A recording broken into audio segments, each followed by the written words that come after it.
Coming up on this Patreon bonus episode, we answer some listener questions, show off our obsession with calendars, and hear what some of our recent guests are resolving for 2018.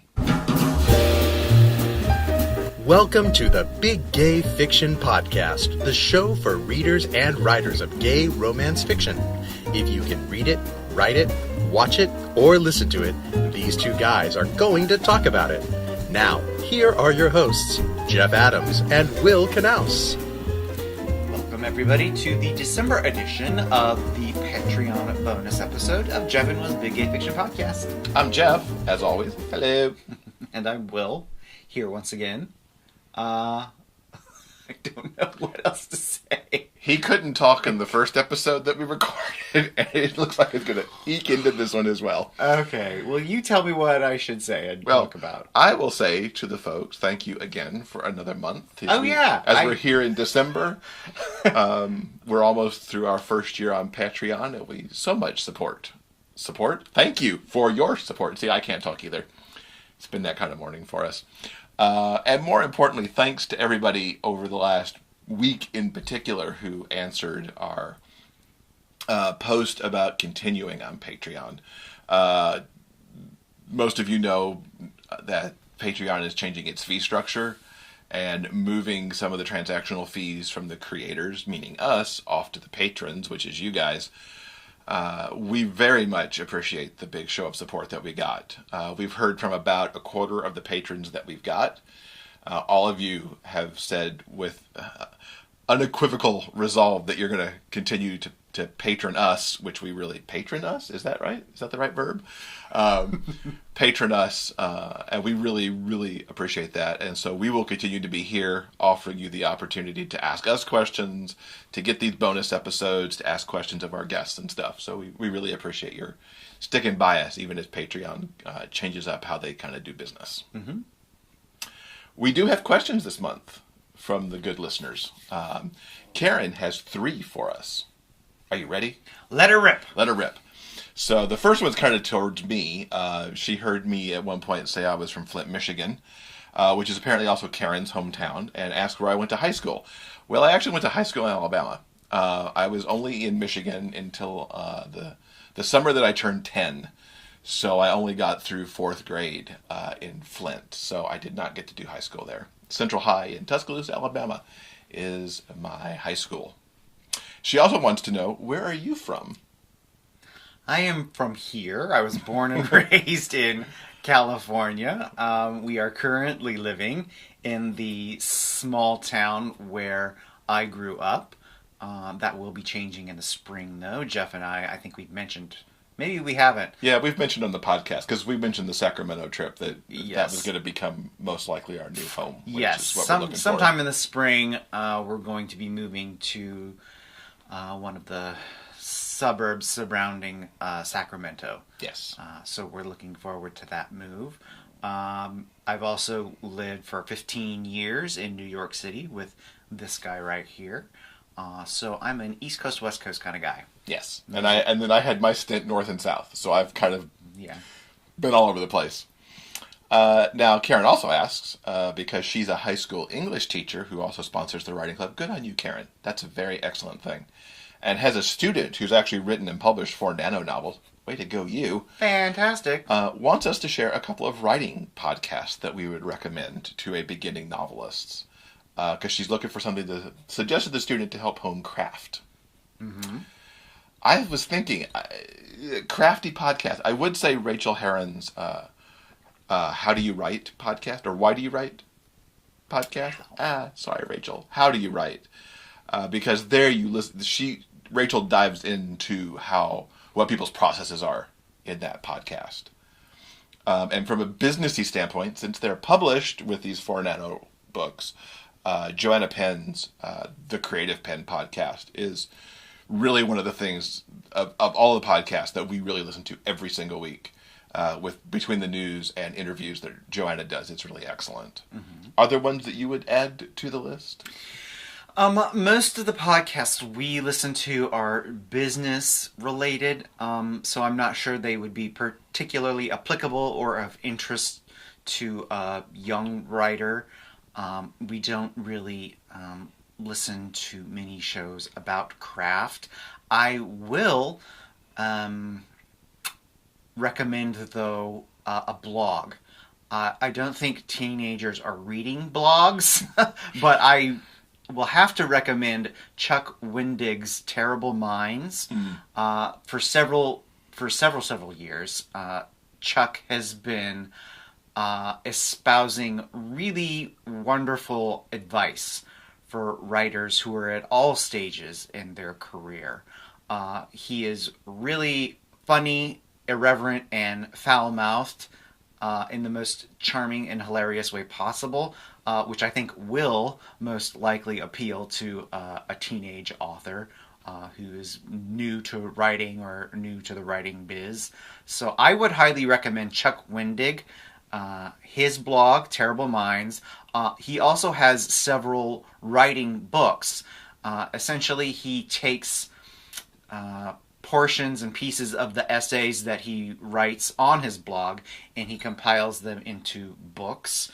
The books are wonderful and amazing. They're a terrific resource. So any writing book by Chuck Wendig, I also highly recommend. Mm-hmm. And you've probably already recommended to this student Stephen King's On Writing, which is always one of the more popular craft books out there. And I would actually point them, and this just popped into my head, point them towards Dean Wesley Smith as well. Because Dean also puts out a lot of stuff. Again, that's blog-based, but there's a lot of stuff that happens over there that is also good craft. So we'll put all that into the show notes for the bonus episodes so you can do some easy clicking on those. Yeah. Also, Karen asks if we have thoughts on Lucid's recent announcement that they are going to close up shop in May of 2018. I don't think it's surprising that this has happened to yet another publisher.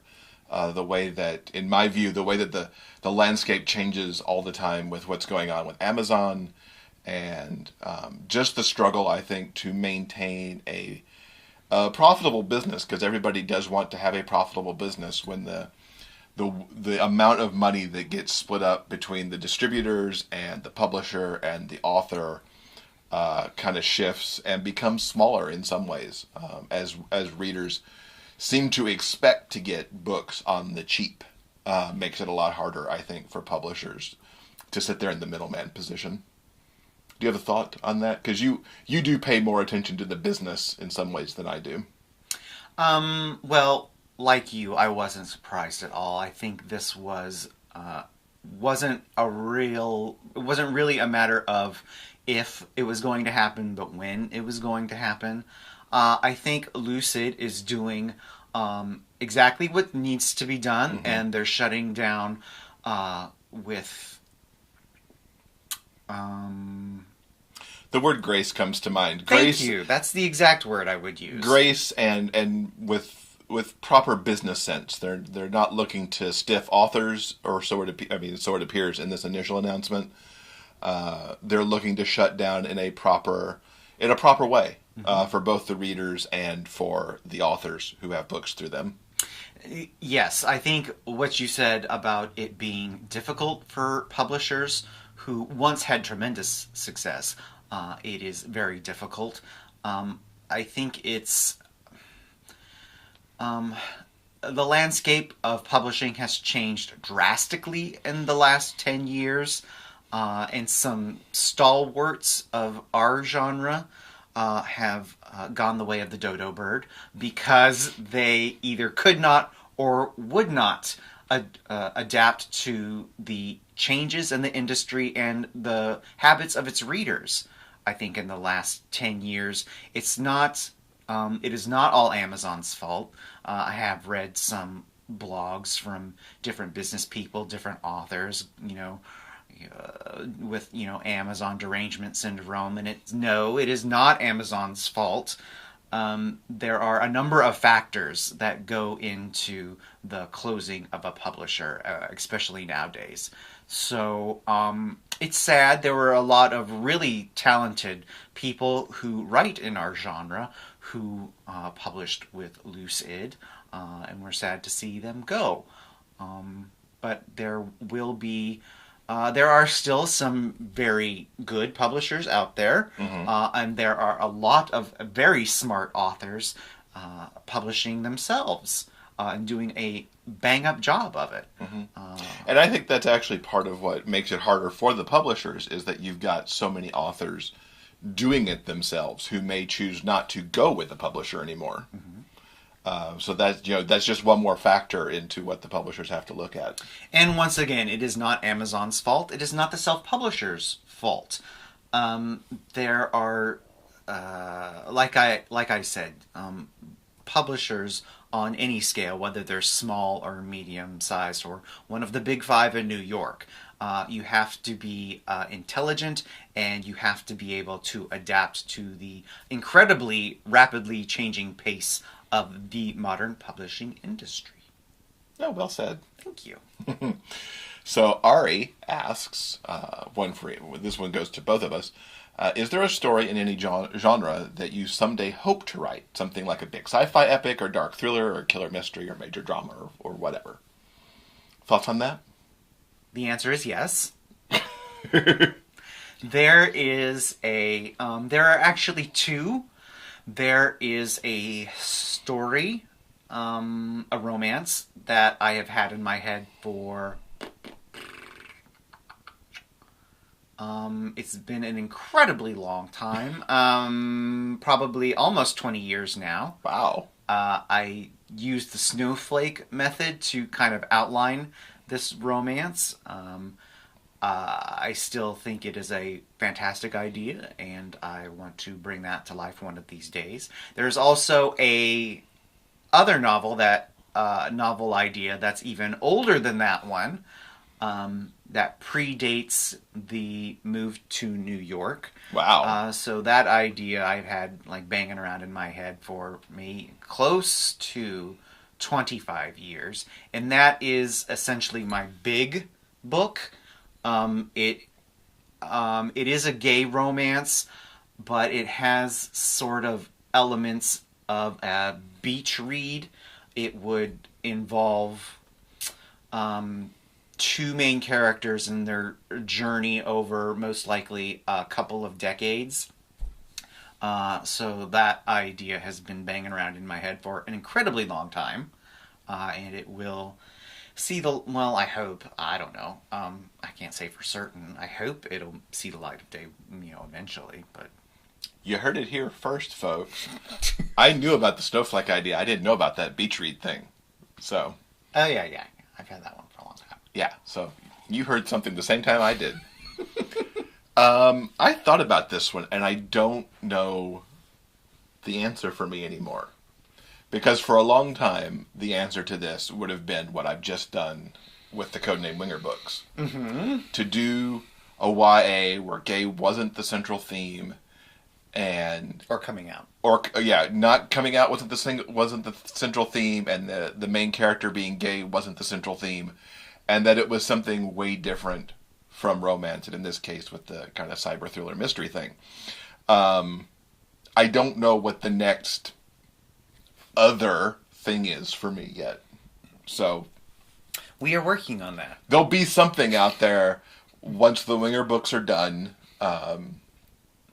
that I'll go, this instead of romance for the other thing.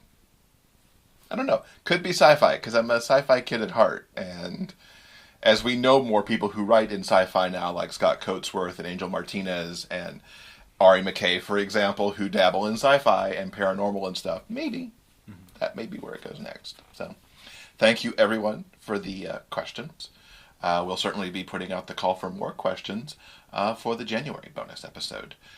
2018, here we come. Woohoo! So I mentioned in the top of the show that we're obsessed with calendars. Well, more like I have a calendar fetish. And when calendar season hits at the end of summer, I kind of just go crazy. I mean, you guys only see the one that's back here on the wall behind us, but if you've seen early episodes of the podcast before we had the flag, you know there's a big scheduling calendar behind the flag, where we put up all of our writing stuff and podcast interview schedules and stuff like that. But then there's the calendars that spread out through the rest of the house. And I think for the first time this year, we have more calendars than we actually have slots to put them. I could have honest to God, I could have bought a dozen more, but I attempted to control myself. And I tried to control him as well. Because there's realistically only a certain number of slots and a certain number of rooms in our house in which we can display a brand new calendar. Yes. And it really, there's practically a calendar in every room. And sometimes more than one. Yes, more than one. Okay, so shall we show some of them off? Let's show some calendars off. This is the 2018 calendar by Anne Taintor. Yes, Taintor. She is an artist that I have loved for a very, very long time, and we have been buying her calendars for like 10 years now. Yeah, a long time. What she does is she takes advertising artwork from the Mad Men era and sort of puts postmodern, snarky self-help slogans over the top of them. I think they're utterly hilarious. And like I said, we've been buying these calendars for like 10 years now. And this is 2018. I love it to pieces. Here is December of 2018. A young lady, she's writing to Santa. She says, "Dear Santa, I'm still waiting for that pony." Anyway, I think she's hilarious, and I love this stuff. These are available everywhere. That has long had a place in our kitchen. That calendar. Mm-hmm. That's sort of our official kitchen calendar. Yes. Next up is Hot Dudes Reading. Yay! This has been the calendar that's been behind us on the podcast show for the last year. Yep. This is the 2018 edition. Hot Dudes Reading was, of course, a very famous Tumblr blog. It became a really terrific little book. Mm-hmm. And now there's all sorts of merchandise, including a calendar. I love them, of course. It's Hot Dudes Reading. Duh. Yeah. What's not to love about that? Exactly. Do you have any thoughts? I, too, love this calendar. I love the blog. I like the whole concept of catching these guys out reading books in the wild. And while the calendar and the book certainly had staged photos in them for obvious reasons because you're doing it for publication, I love that the Tumblr blog is still just snapping random guys on subway and on platforms and out in the parks and whatever of New York City, reading actual physical books, which is awesome. Mm-hmm. Yeah. Up next is the Outlander 2018 calendar.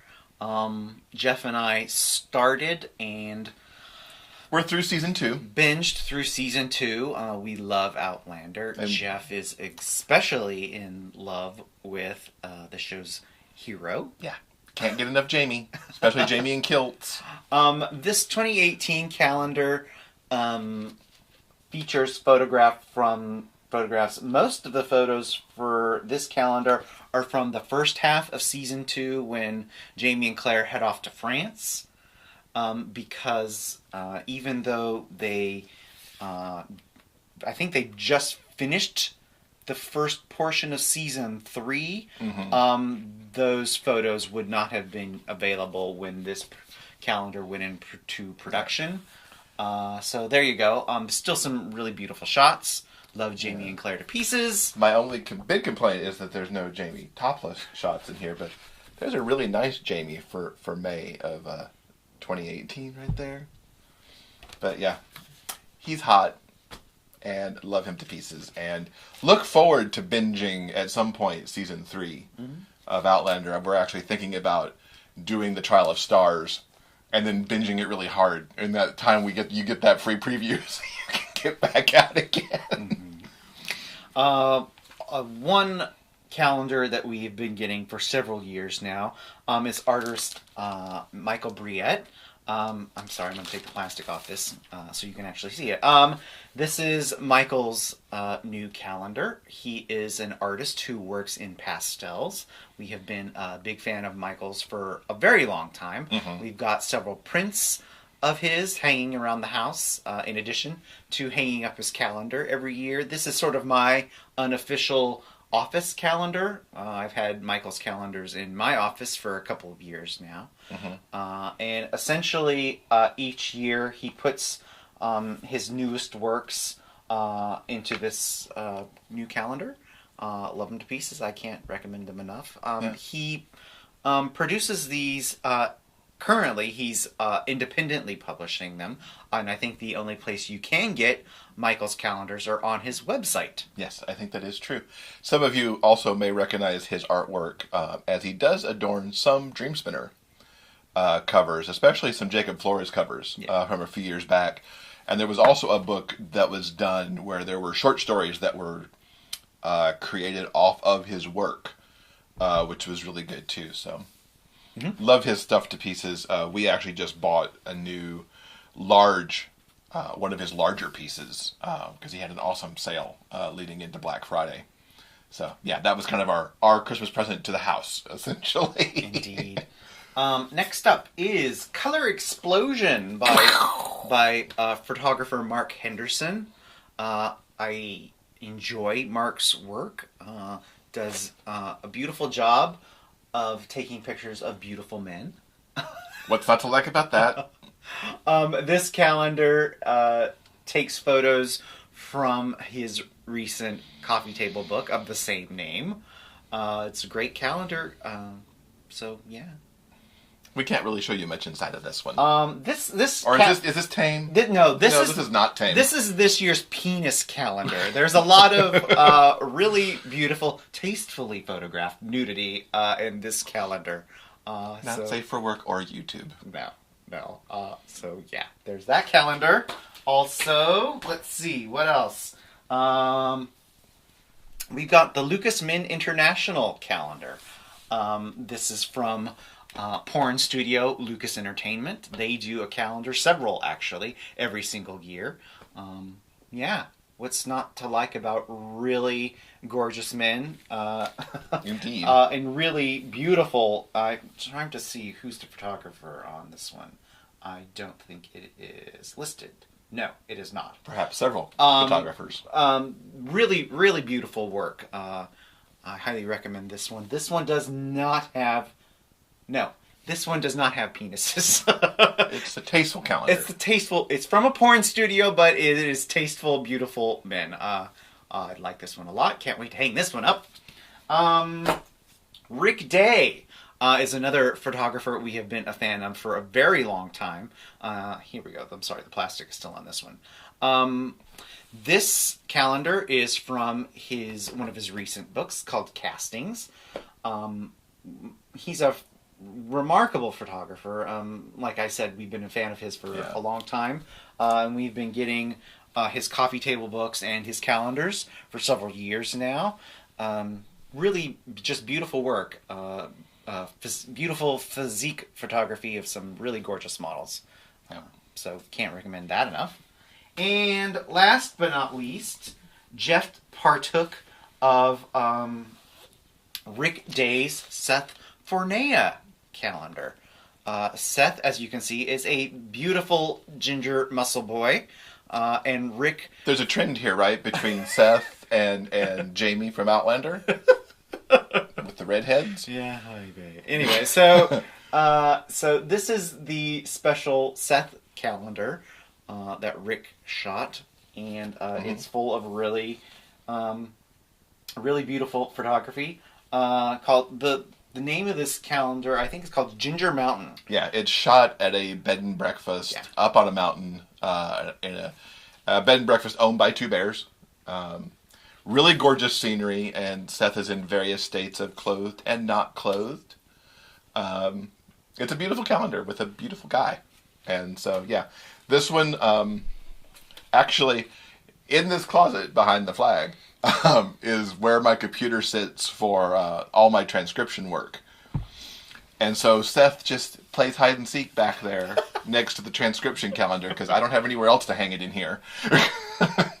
So he has a special place by that special computer that he hangs out. So, yeah, that's kind of our calendar obsession. How many calendars is that? It's like 10, I think. Probably, something like that. It's crazy. And, yeah, we'll hang them up around the home and have a wonderful 2018. Yes, we will. So, speaking of 2018, we had our recent guests talk to us about what is one of their goals or resolutions. And we phrased it that way on purpose because not everybody necessarily does resolutions, but they may have goals of what they want to accomplish in the year. So it was, what is one of your goals or resolutions for 2018? And we got answers to that from Charlie Cochet, the Eastsiders guys, Kit Williamson and John Hallback, in a special sneak peek of an interview that's coming up in March. We have Becky Albertalli, who's the author of Simon versus the Homo Sapiens Agenda. And we also heard from our contributors, Brandolyn and Lisa. Yes. What's one of your resolutions or goals headed into next year? I'm trying. Next year is going to be really interesting because I'm trying a lot of new stuff. Like I'll be self-publishing some stuff. So like that's Private Security series is going to be self-published, and I'm also going to be doing the contemporary series out with Dream Spinner. So next year there's a lot of new things happening. So I'm just gonna, next year I'm concentrating on my writing. I had a lot of conferences this year. I had 7 conferences this year. Whoa. Yeah, one of them being overseas. I went to the Paris Book Fair. So that a lot of that kind of backed up my writing schedule and made things a lot more challenging. So next year I'm pulling back a little bit on that, and I'm just doing 4. So I can really just concentrate on getting these new projects out and seeing how it goes. So I'm very excited. I'm looking forward to it. Well, normally I don't have any resolutions because I don't really believe in them. But for this year, as I'm pretty well known, I think, because I spoke about it on my Facebook and everything, I lost quite a bit of kilos or pounds, if you want to mention it. And I noticed myself that I really have to, because it's easier to do things and everything. So I lost about 100 pounds. So it's easier to walk around. But I noticed myself that I really have to get myself more active in the gym. I need to. So yeah, one of my only resolution for next year is I really have to get myself going to the gym more and be active on that part more than I did before. I'm one of those people who doesn't make resolutions because resolutions are made to be broken. Very true. That's why we went with goals too, so you could kind of balance it either way. I have a few. My biggest one is on a personal level. It's something I started September of this year, and that's just to get in shape, get off, my meds and stuff like that. And I've actually been doing really well on that. So I'm hoping to continue that in the new year. And then just, have fun with my kids and give them, give them a good year because we need one. Mm-hmm. After the debacle of 2015 and what happened in 2016 with my parents, we need a good year. So that's my goal for 2018. No tragedies. I would like to go travel abroad again. We went out of the country for the first time on our honeymoon this last year, and I had such an amazing time. It was so great getting to experience and explore other cultures and places that, aren't like the United States. I feel like I got a lot of perspective, and I would love to maybe go to Asia. Where did the two of you go on your honeymoon? We went a bunch of places. We went to Vienna, started off there to go to the Life Ball, and then went to Prague and Berlin and Amsterdam and Paris. Nice. Great. We've actually got a video coming out pretty soon. Mostly about our time in Vienna, but kind of covers our whole honeymoon experience in Europe. Cool. Was Europe always sort of on your wish list to visit, or? Yeah, for sure. It was actually the first time either of us had gotten outside of the country, aside from Atlantis cruise to Mexico. Yeah. So we're definitely hoping to make it over there someday. And got hooked. Want to keep getting out of here, exploring. Nice. Missy. I want to keep making stuff. I want to finish some stuff. We have some projects that have been sort of waiting in the shadows, in the East Siders' shadows. So I would like 2 short films shot and in the can that we need to get out there into the world. One that's with us and Van that I think is going to be really great, and one that I wrote for my best friend Alexis and I.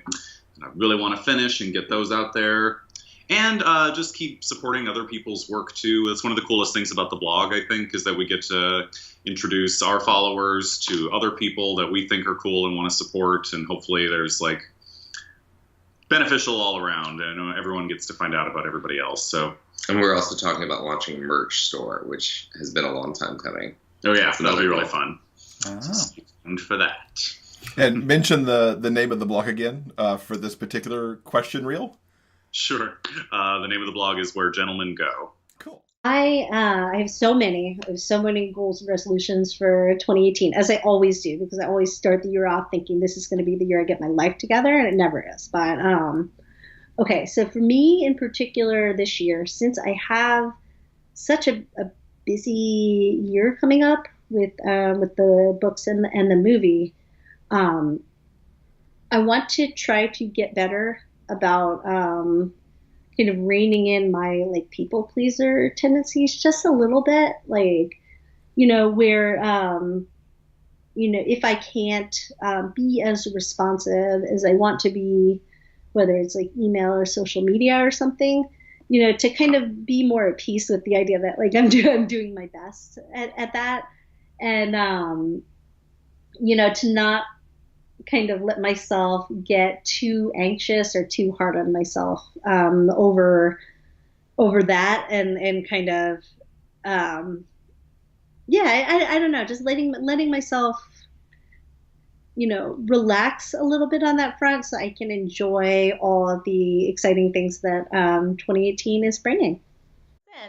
That's always a tough question for me because I'm not usually one to set goals or to make resolutions, because if I don't meet that goal or if I fail at that resolution, then I'm like my toughest critic, and it can sometimes backfire if I fail. And so I don't normally set anything hard and fast, but I think, you know, for 2018, my resolution is to just keep being a better person. Just keep being as good as I can be. I have a T-shirt that says, "Do all the good you can for all the people you can in all the ways you can," and I think that's my continued commitment in 2018 is to just try to continue to, you know,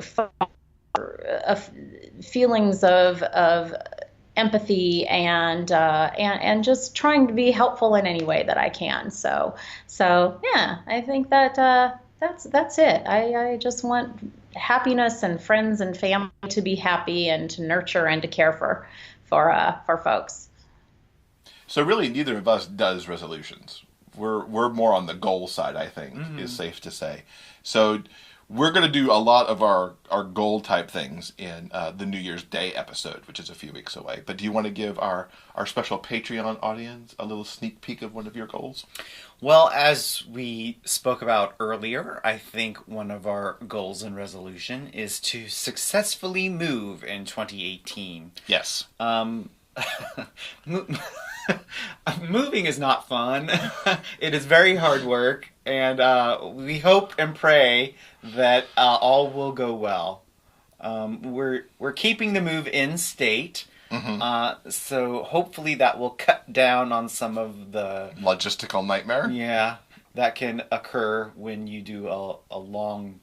Our last move, as most of you know, was New York to cross California, country, and that's kind of a pain in the ass. And that was painful. Yeah. This move's only 300-ish miles away, so it should be easier. So yeah, I definitely have that goal with you to move successfully and with as little pain as possible. And really, this goes without saying. You know, we've got our writing schedule for next year. that we've kind of already started to hammer out. And Well, we're sort of like we have a good idea of where it's. yeah, we're still in the we're in the process. We know what has to be done.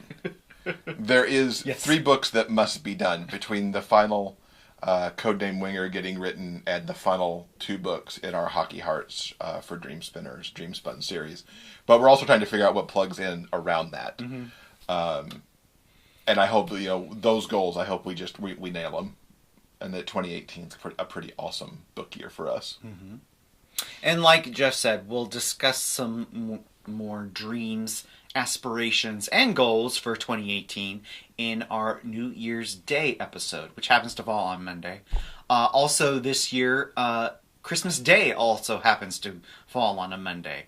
So we'll have a very special Christmas Day episode, which we've never done before. Yeah, Christmas Day episodes. Christmas Day is going to be pretty epic because Reese Ford will be here talking about her brand new book, Rebel, which kicks off the 415 Inc. series. And we'll also have, as I'm looking from my shoulder, Danny will be here with one last look at holiday book recommendations because she loves her holiday books. Some that we've already mentioned and some that I think are actually coming up still because we've already talked to Danny. Actually, I think Danny was one of the people that we just had a question answered from, and I didn't put it in the list. I'm so sorry, Danny. And yeah, so Danny had one back there too. So Christmas Day episode and New Year's Day episodes are going to be pretty fun. Coming your way soon. Indeed, you get that first thing, and I didn't mention in the actual episode because we're keeping it solid under wraps. You guys know we talked to Becky because you just heard her resolution. I have to tell you that was a squee moment for me to get to talk to her. I talked to her in 2015, shortly after Simon came out. When I was doing a show on Blog Talk Radio with Will Prater called YAA. She was a delight then, and almost, 3 years later now, because 2.5 years later now, talking to her again about the journey of Simon from book to film and everything, and also talking to her about her books since Simon and one coming next year. It just kind of made my week. I mean, not only, you took a debut author with that first book, and a debut who got a Big 5 contract and then saw it, have hit status and win awards and then get picked up by 20th Century Fox. So this is not a small movie release. And to be written by 2 people who are attached to NBC's This Is Us, and directed by Greg Berlanti, who is, the master of the Arrowverse on the CW, is a huge deal, not just for her, but really for gay YA characters and literature in general. So really super excited to bring you that interview. It'll be coming in March when the movie comes out. And it'll actually be split into 2 parts because we talked a long time between the movie and the books. So you guys now know a little something that's coming in the future that not everybody, not the entire podcast audience knows. So there you go, Patreon audience. There's your sneaky peek for what's coming soon. Cool. And with that, I think we can stop talking. Yes, let's bring the December episode to a close and essentially our very last special bonus Patreon episode for 2017. Yes, and again, thank you all for your support this year. Thank you for your continuing support as Patreon changes, and we wish everybody happy Hanukkah, happy Merry Christmas, happy, what else is out there, Kwanzaa, and all the other holidays. We hope your December is full of peace and love and wonderful things. For detailed show notes and the complete episode backlist, go to biggayfictionpodcast.com. New episodes are available every Monday on all major podcast distributors and YouTube. Thanks for listening. We'll see you next week.